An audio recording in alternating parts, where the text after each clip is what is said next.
السلام عليكم walaalayaal iska waran walaashin waa Yaasmiin Ramadan Kareem maanta waxaan ka hadlaynaa fiidiyoyo badan oo waxaan arkay la share gareynay oo la share gareeyay oo dhahay ilmaha qurbada lagu dhalay faa'iido ma laha waa senior housing u geynayaan wax gal ma laha wax xilsho ma laha bla bla bla ilmaha wadankeena lagu dhalay oo wadamadeena lagu koriyay waxay ku kala duwan yihiin ku sheegi karaya wadamada Afrika iyo ciyaalada Soomaaliya ku koroo kaleeto waxay yihiin cunuga waxaa leedahay suubi waxaan su-aal kuma gelinayo because cunugan adigu dependent kugu yahay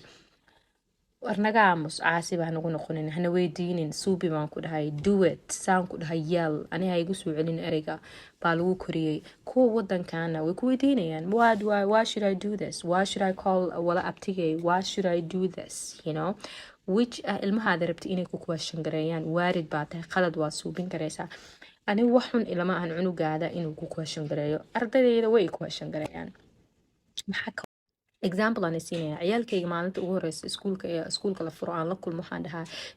safetygeena number 1 waaye I will make sure inaan idinkani protect gareeyo oo qof kale uunani taaban ani inuu isoo maro waaye baan ku dhihi jiray maalinkaas ilaa hadda waa ku dhahaa maalin waxaa dhacay cunug baa xanaaqay anagoo banaanka usii socono wuu cararay anigana go-aankayga waa haddaa carartid hadda waad carartay waaridka halkaas kaas u kaxaynayaan so cunuga culmaha kamid ah wuxuu igu yidhi masaaran waxaad tiraahday cunuga hadduu aan safetygiina number 1 waayo soo maahan haa baan dhahay cunuga cararay marka maxaad